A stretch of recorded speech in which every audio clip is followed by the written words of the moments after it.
Well, hello everyone. We're back again. It's been a while since I've been on, but this is Charles Cook, and I like doing these interviews. So today, I'll be interviewing a gentleman from the Knoxville radio scene. His name is Richard May, and he does a great radio show out of Knoxville on Sunday. So with that, I'll introduce you to Richard May and let him tell you more about his radio show. Richard? It's all yours. Well, welcome. Thank you for inviting me on. Charles and I have swapped conversations. We even had lunch at Cracker Barrel one time together. And I don't come from around here, as you can tell. My accent in Charles is a little different. Yes. But I was a street preacher in California for 20 years and quite politically active. My father was he had one of the very first John Birch Society chapters in California back in the early 60s, like 61 or 62. I was about 10 at the time. And so I grew up in a very politically active time, as well as going regular churchgoers. And so, we hearken back to this idea of the good old days. And when God called me here to Tennessee, the first thing that struck me, Charles, is what can we do to hang on to what made Tennessee great and that we lost in California? Because in the 50s, California was a southern coastal version of East Tennessee. It was a rock bed of conservatism. Reagan was the governor. My dad was a high school buddy of Ron before he came out to California. We've seen the changes that have gone on, and I wanted to come out here. God called me to do a radio show. It's called the Biblical Worldview Talk Show. And in it, we deal with the issues that the church has stopped dealing with, particularly with culture and politics. And so even today's show, which on the surface may not have seemed like a biblical worldview show, this was a young man who's one of the top Elvis tribute artists in the world, and yet his faith and the faith of Elvis are two things that are great examples of how you don't have to be this outwardly Christian person. Most of us are more like David than Paul. Yes. All right. You're right. So I wanted to expose the people to this idea that it's where your heart is, not the outward adornments. Right.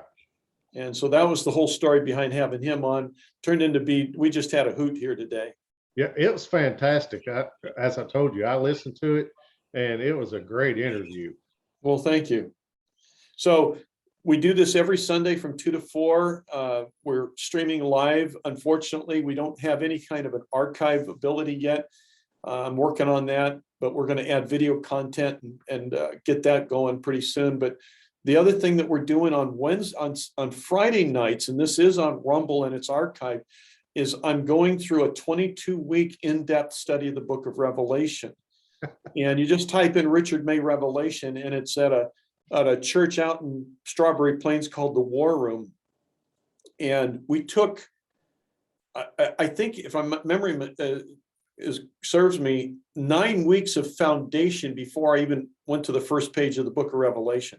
Things about what God's plan for Israel during the millennial kingdom, what's the world going to look like, what's our charge as his priests.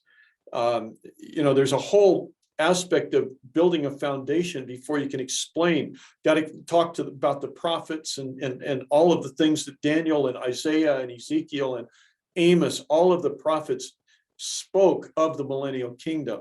And so we're in episode 18. It's about an hour and a half for each episode. So it's a very in-depth explanation of the book of Revelation. Yeah. And believe it or not, I told you yesterday when we talked about we were doing Bible studies on Monday night, we're actually studying Revelations as well. There you go. We'll have to compare notes sometime. Yeah, it's we do it every couple of weeks, every 2 weeks, and we actually took a month off for vacations and stuff, but it's like a 48-week deal. So 48 lessons anyway. So it's a good deal. we better be studying, you know. Yes, we should. So anyway, so that's something that you're doing on Rumble, and that's, I'm glad you're getting something there archived like that. Mhm. And you know, and here I want to plug myself here. Yes. I have a YouTube channel. It's Charles Cook 52, or on Rumble. I use Charles Cook 52 on Rumble, and I changed the name of my Facebook page to where I will upload this. It used to be Midnight Rider. Now it's Charles Cook. It's just plain Charles Cook, and using my regular name for the Facebook, so it can be shared as well. But your interview today with the Eli Williams, is that Mhm. correct? Was fantastic, and how you know, following God led him to doing, you know, in his life. Yeah. So and it was amazing. So but that was a good interview, and I've heard you do other interviews as well. And as you said, it goes from 2 to 4. So, but you're in the Knoxville market. Yes. That's correct. And so um, now you were talking to me about ratings there yesterday. Give us an update on your ratings. Our uh, well, there's two now with this new modern media. We've got the online listeners that are listening to the live streaming, and then you've got people driving around listening on the radios or turning it on while they're working at home or something. The radio market is real hard to determine. You've got to do very big, expensive surveys, but with the new software, you can monitor online listenership while it's happening. And so our station has been monitoring my online presence. And typically on a Sunday, if you've got a couple hundred listeners online, you're doing really good. During the week, the big syndicated shows get about 1,100 to 1,400 listeners online. And they've reported to me that for the last 4 months, we're holding consistently at about 970. Great. Which means that we're prime time syndicated programming competitive. Yes, that's fantastic. Yeah, I mean, that completely caught me by surprise, because I didn't know if I had 2 listeners or 20. Right. And just online, we've got almost 1,000. No, like I said, that's fantastic. And that's, 90% of that's in Knoxville. There's a couple of hundred out in the outlying states. I've got quite a few in California and some in the other states, but the most of them are, like you say, in the Knoxville area, Yeah. which is why I try to direct my topics as much to the Knoxville market. We're very active in local politics, local news and events going on, the tragic shootings at some of these junior high and high school campuses that happened last year, the COVID lockdown, the masking mandates. We've dealt with a lot of issues here that affect the Knoxville area. Right. And so that's where I was going to go next. Now, I know that you, as you said, you are politically active, and you focus a lot of that on Knoxville. And I know you've interviewed some of the people that have run for office down there. And so I think maybe Gina Oster. Have you spoken with Elaine Davis or any of those folks?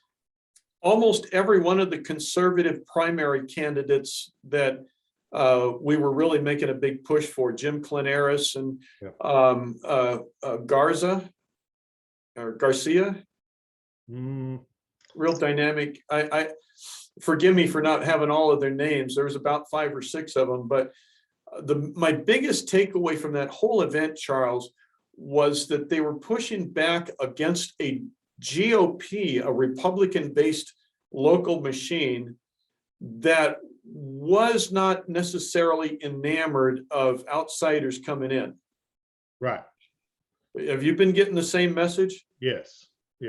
And that goes against a large part of the narrative, where you're hearing these messages from Republicans. Oh, you got to get involved in your local politics. But boy, I'm telling you, they don't really walk the talk. Yeah, it's get involved in your local politics, but sit down and be quiet and let us control everything. Yeah, don't mess with any of the incumbents. Yes, and that is one of the great things that I've in the last couple of years that has been really great is, and I have this written down as my notes, is to talk about this is when the Knox County GOP elected Daniel Herrera as their chairman. Mm-hmm. This young man, and I say young man because I'm younger than you, but he's younger than me. So if you're half my age, you're definitely a young man. That was the Eli today. He was yeah, less than half my age. and so but Daniel has done a fantastic job of changing the GOP down there and getting more people active and fighting against the establishment. And even to the point where I know you talked to Eric Wider, and Yes. and Eric has done a great job with these candidates down there going against this establishment GOP, and that's what happened with the Elaine Davis there. She absolutely wrecked her opponent in this primary election. I think she took like 57% of the vote. And Elaine was the newcomer. Uh, she ran last time against Gloria Johnson, Mm-hmm. the Democrat, and came very, very close to her. And so she ran for Eddie Manis' seat this time. Right. And one of the establishment city council members run as a Republican, and that was who she was trying to fight for that seat. And Elaine actually won it pretty handily. Wow. So and I know yesterday when we talked on the phone, you were talking about the Democrat number turnout. The turnout numbers For was the big. county mayor vote. Yeah. Yeah, which was big, but what Daniel Herrera and those folks, those younger folks down there who have stirred the pot did is amazing, because every seat but really one that had a Republican and Democrat running against each other in the county election, the Republicans swept it.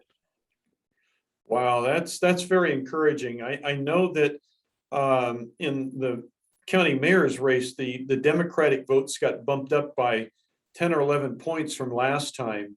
And they were crowing about the advancements they've been making. Perhaps that's more of a false flag than it is a red flag. Yes. The only seat that the Republicans didn't win was that was challenged was District 4 school board. Mm-hmm. And the conservatives still hold a 5-4 advantage on the school board. I had on a candidate for District 12, Larry Linton. He's going up against Dale Carr in the general election. There's no Democratic challenger in the general election against Dale. And Larry registered independent, even though he's as staunch a conservative as my dad. 30-year Navy veteran.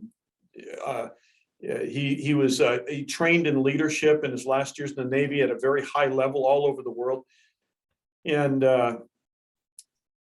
it's interesting that one of the things he said in our interview on the show a few weeks back was that the school board is the elected officials closest to the electorate.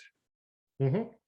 And I asked him to expand on that because it was a very profound point that he believes that the school board should be the most accessible elected position that a voter can get to. And yet, look how hard it is for us to get in and share our feelings to the local school boards. Right. Yes. Yes. That's got to change. Yes. And I think with, um, So to me, school boards are the key right now. yes. That's where I was going with that. And they're the ones that's raising up our next generations. Yes. And that's why you're seeing all this garbage being pushed in these schools. Yep.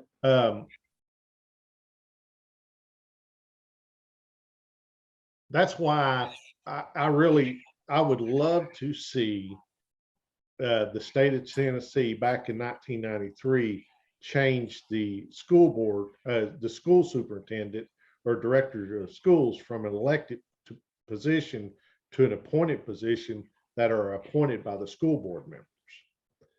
So, and in the state of Tennessee, I don't know, remember, I don't know when you moved here to the Oh, state. it wasn't until 6 years ago. Yeah, so in 1993, I'm pretty sure that's correct, that the state general assembly, the legislature changed that, and it was controlled by the Democrats.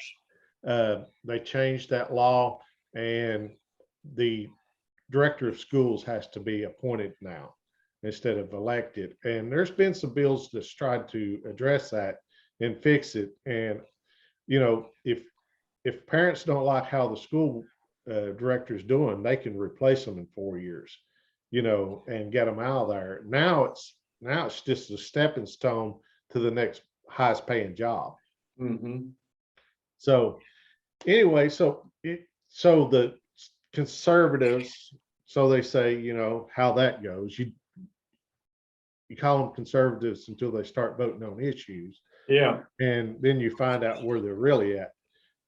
So they hold a 5-4 majority in Knox County. Some of the, as I was saying before, Gina Oster, she won by like 86 votes. It was a very close election down there in the Cedar Bluff area. Mm-hmm. But she won that one. I think another one was Rhonda Lee, who really stood out and won a good primary race, and then ended up winning her general election as well. So that's some good things going on there in Knox County. And as I said, I have to commend Daniel Herrera and Eric for what they're doing down there. Yeah, I had Eric on the show, and he was hopeful. This was before the primaries. He was hopeful, but it's kind of like a mini version of Trump. You're not just battling the Dems; you're battling the rhinos and the bureaucracy. Yeah, even here, it's crazy. Yes, and it's the same way. It's the same way in the same county that I'm in.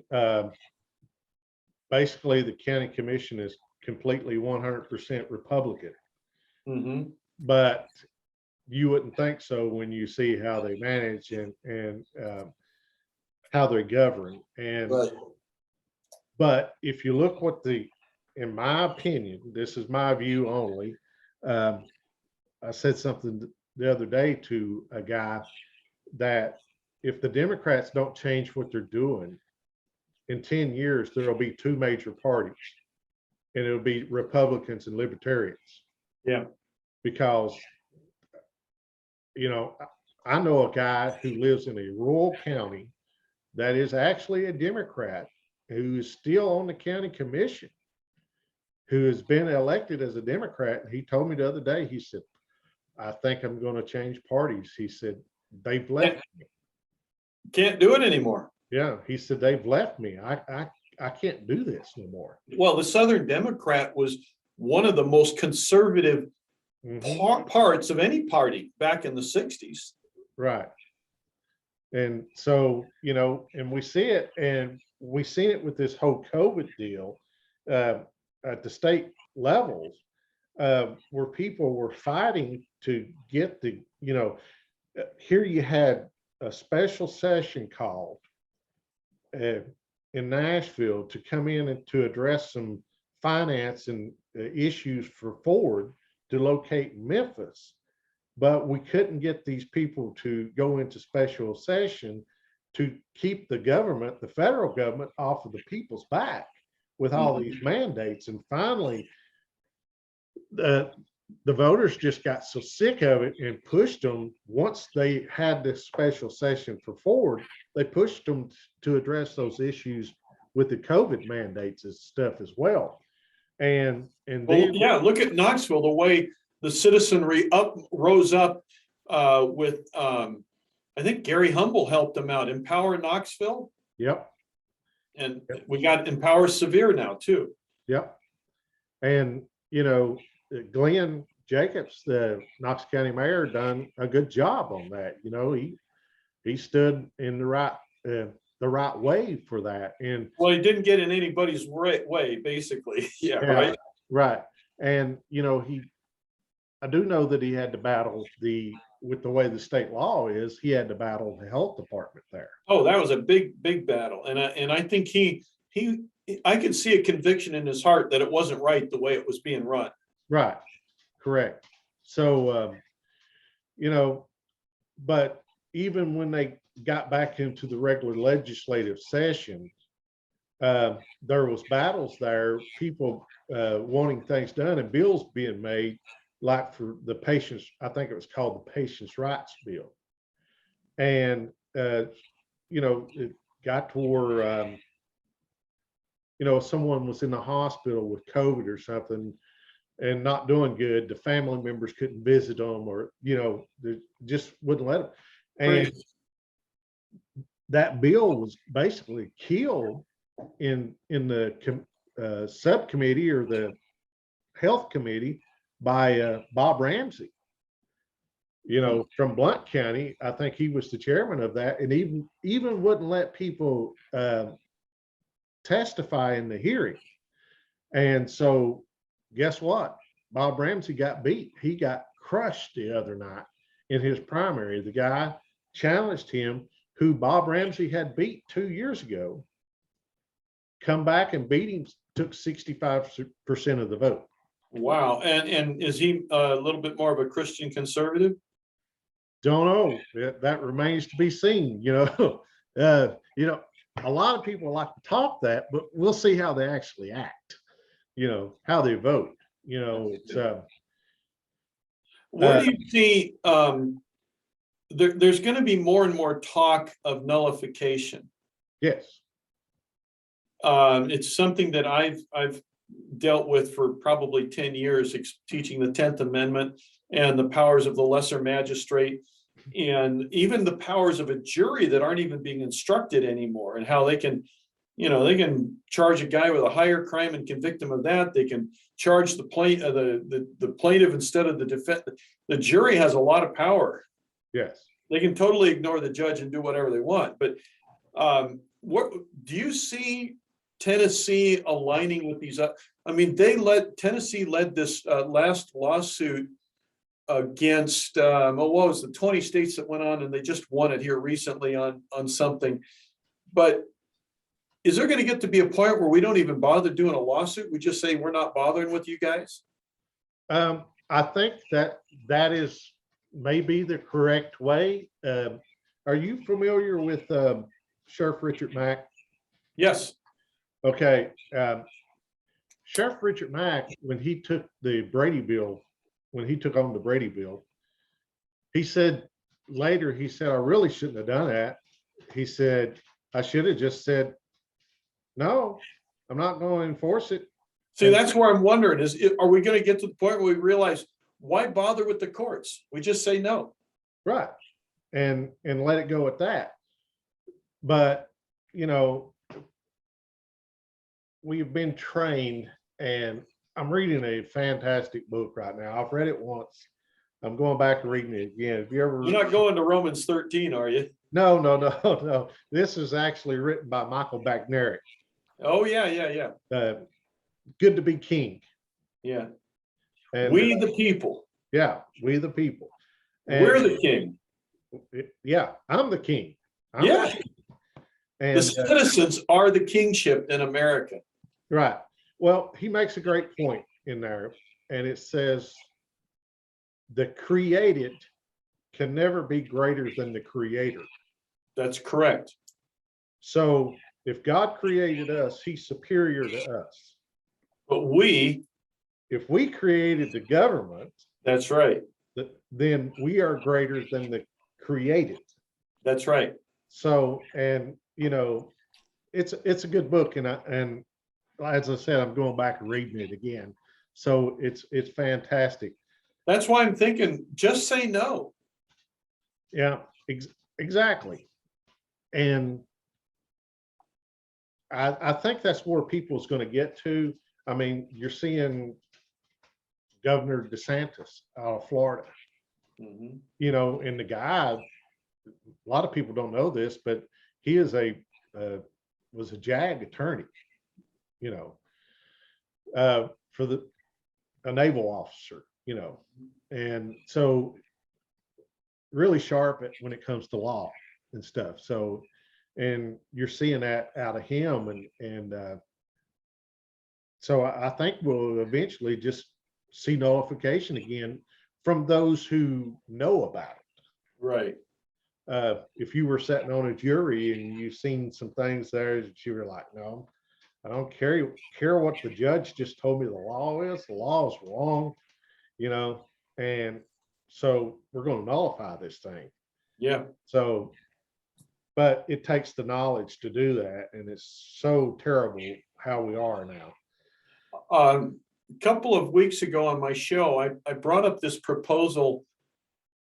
What if we could convict even a few churches, it wouldn't take many, that instead of starting a new Bible study, they'd have a Constitution and citizenship study?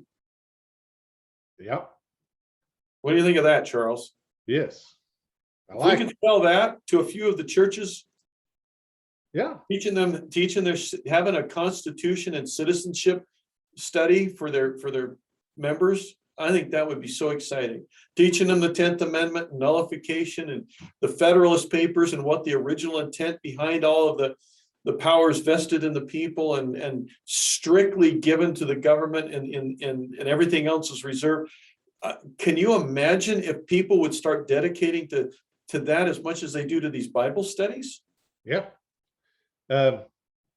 It would change America, and because they don't teach it in school no more. Nope. And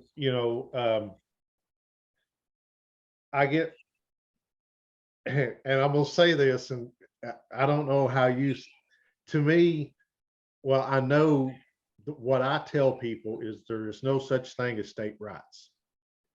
It's state powers. There you go. And I get, I took this guy's, I went to this guy's seminar one time, and he says words matter. Mm-hmm. And the words that you use gets construed. So if people think that you have constitutional rights instead of God-given rights, it's protected by the Constitution. If the Constitution goes away, does our rights go away? Did we not have rights before the Constitution? Correct. And the Constitution wasn't designed to limit our rights. It was designed to limit the government. Right. Absolutely. And that's why each state has a constitution, and in our US Constitution, it guarantees each state will have a Republican form of government, not a democracy. And there was a time when our understanding of history understood that it was the size of a city that would get them to be considered a state, and the size of a state that would eventually get it to be considered a nation. And we were designed to have 13 independent nations eventually, because we would grow. And then we would be these united state nations that would then have a federal government that would do the things that we could not do individually as individual nations. Right. Because if you think about the Bible, there's the city-state of Tyre, the city-state of Babylon, the city-state of Nineveh, and then the national regions were recognized once they had a certain size to them. And so everybody thinks that states have some diminutive value, but in history, the state was the foundation for them becoming a nation. And if we thought of ourselves as Tennessee, the sovereign state, like we would Yes. Israel, the sovereign nation, Hmm. I think that we'd be in a better place. And that's why I'm thinking that we could connect a biblical history of government to some true citizenship classes in a few of these churches and really open people's eyes. Yes. Yes. And, you know, and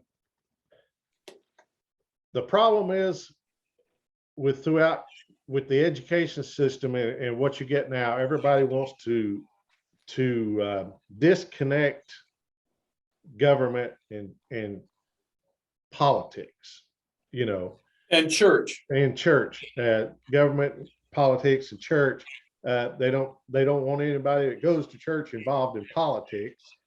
But if we know the history of Constantine and how he used religion to gain his power, There you go. the fathers knew that.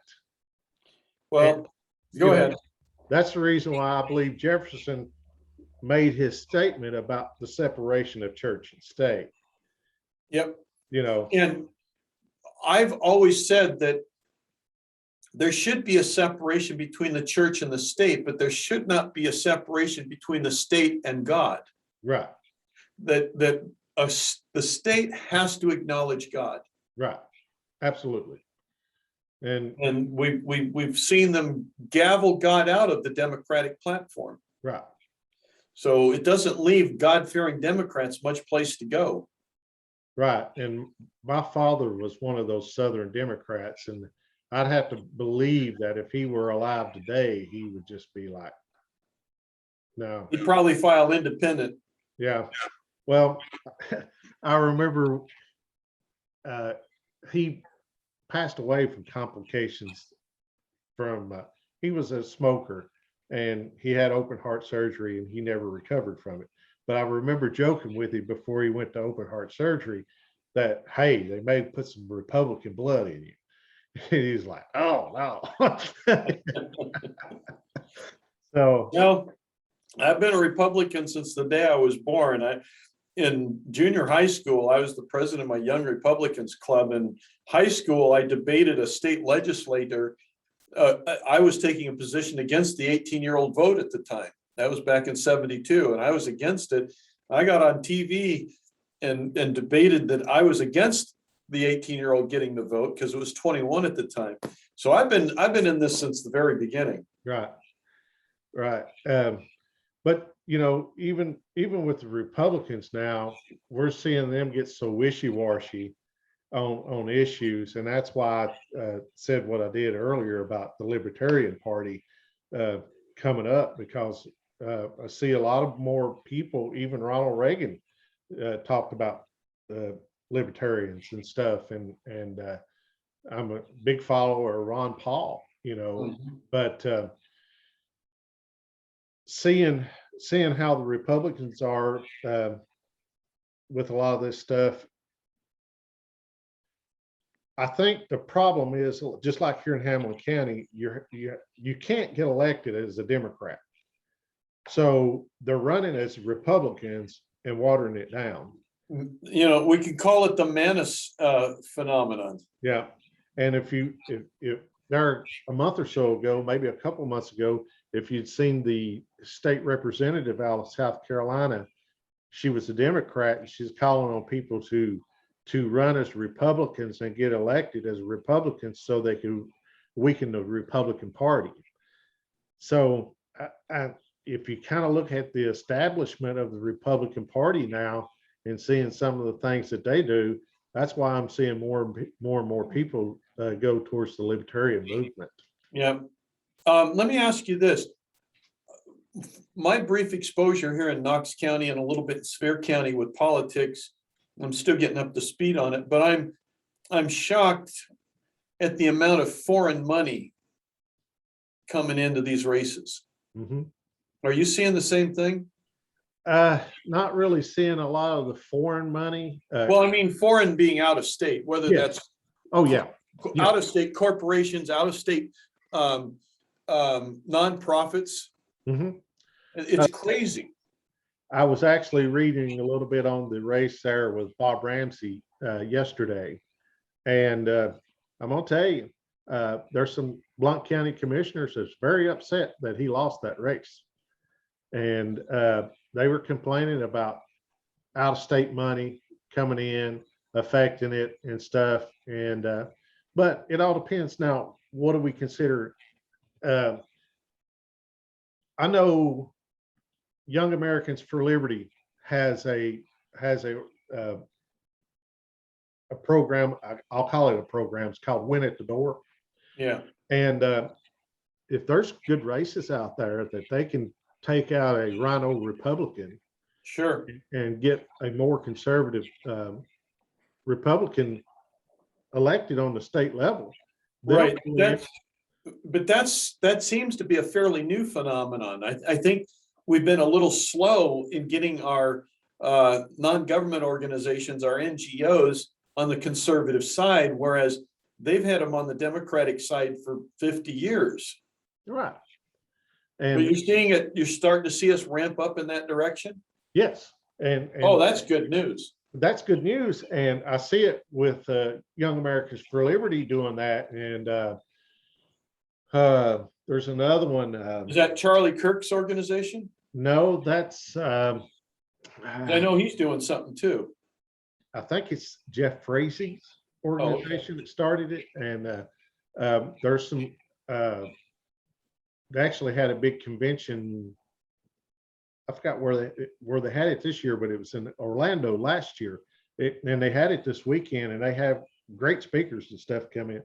But they work in these college towns and stuff, and trying to get established in these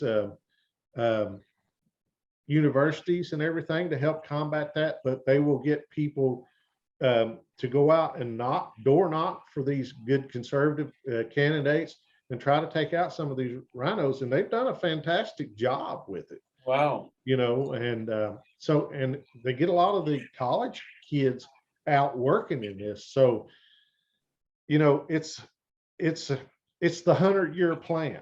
You know, we didn't get like this overnight. No. And we have to be patient to work the plan, but we have to have that 100-year plan, that 150-year plan to get this country, hopefully, we won't get it back to where our founding fathers were. No, that's a pipe dream. If we can just stop a constitutional convention, we'll be doing good. And that's what worries me, because as I told you yesterday, there's a lot of good people being sucked into that. So, and you know, it's not a good deal. And as I said, you know, Glenn Jacobs was who I sent you the information on, that being the state chair for what they call term limits. And you know, we got term limits. They're called voting them out of office. Yep. You know, and so once you get that con going, you can't stop it. And they think that, oh, we can control what happens there. And no, you can't. No, you can't. And that's the scary thing. And you know, or you know, they say, well, the federal people will select, you know, what goes on. Let's look at South Carolina. Do you want Lindsey Graham selecting people to go for South Carolina? You know, or Pelosi for California? Absolutely, absolutely. You know, and I'm just looking at the Republicans. It's supposed to be conservative. So yeah. Anyway, but on the Knoxville stuff is what you're seeing there. You know, they had a pretty good election there, and you know, one thing that we got to do is with this stuff is I think we got to make sure that we keep pushing at these people. You know, the deal with Glenn Jacobs, Knox County Mayor, with the baseball stadium and stuff. This is something that, you know, I know a good friend of his, And if this was a Democrat doing this, it would be, no, we can't be doing this. This is not the role of government. But since it's a Republican doing it, oh, well, it's okay. We got to call balls and strikes. Let me ask you this, Charles. Republicans have always been associated with big business and capitalism, but I don't know that I've ever heard anybody draw the distinction, because what I'm trying to say here is that we should not be shamed into the idea that pure true capitalism is a bad thing. What happens is that we get embarrassed by business successes on the one side, and then on the other, you allow the crony capitalism of the Pelosi's and the Schumers and everybody and Maxine Waters to turn themselves into multimillionaires, and nobody complains about their form of capitalism. And so if there's a local real estate agent and maybe a county official, and they're trying to make a little money on the side on some big development, I've been seeing that going on for 50 years. But if you're telling me it's to open a park dedicated to drag queen hour, now you're messing with my culture. Mm-hmm. So I'm a little bit more, hey, they want to make a buck on the side, I'm good with that, but don't be corrupt about it, and don't do it for something that's going to corrupt a Christian culture. You want to make a little money, God bless you. But the problem is that it gets corrupted by all the bribes and the scandals and the inside trader information and stuff like that. But I don't want to discourage just good, honest capitalism. How do you make that balance? Well, for me, good, honest capitalism is not supported by corporate welfare. You know what I'm saying? And even on the local level, here in Hamilton County, Morristown, we just built a huge $30 million community center. Okay. And the taxpayers are paying for it. And then you're going to turn around and you're going to charge a user fee to the taxpayers that actually go in to use it. That ain't right. Huh? That ain't right. No, it's not right. But everybody they want to tell you how great an ideal it was. Well, if it was a great ideal, some businessman would have done it and make money off of it. Well, now here, let me give you the follow through on that. And then this liberal agenda comes in and says, oh, we've got to have Gay Pride Day on it. Mm-hmm. Yep. Yes. And what can we do? If, it's part of this government bureaucratic mess. Well, see, that's where I draw the line. If it's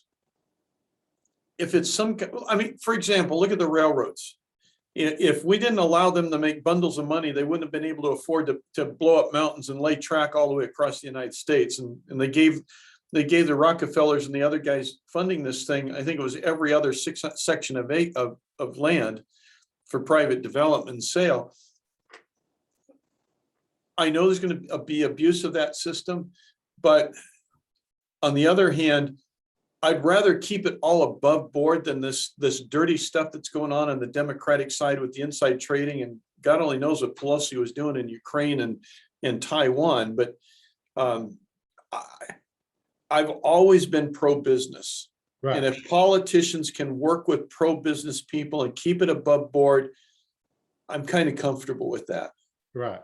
Absolutely. And, I had a friend of mine post this morning on Facebook. It said, I've never had a business tell me that you have to pay this. There's no choice. But the government has told me that quite often. Yeah, there's no restaurant out there telling you got to go and wear a mask everywhere you go, including their place. Right. Absolutely. So anyway, well, Richard, I appreciate you joining me with this today. We could go on for a couple hours now. I know, but and discuss a lot of things and solve the world's problems. But unfortunately, I don't think my computer will have enough space to save that video. No, well, don't be a stranger.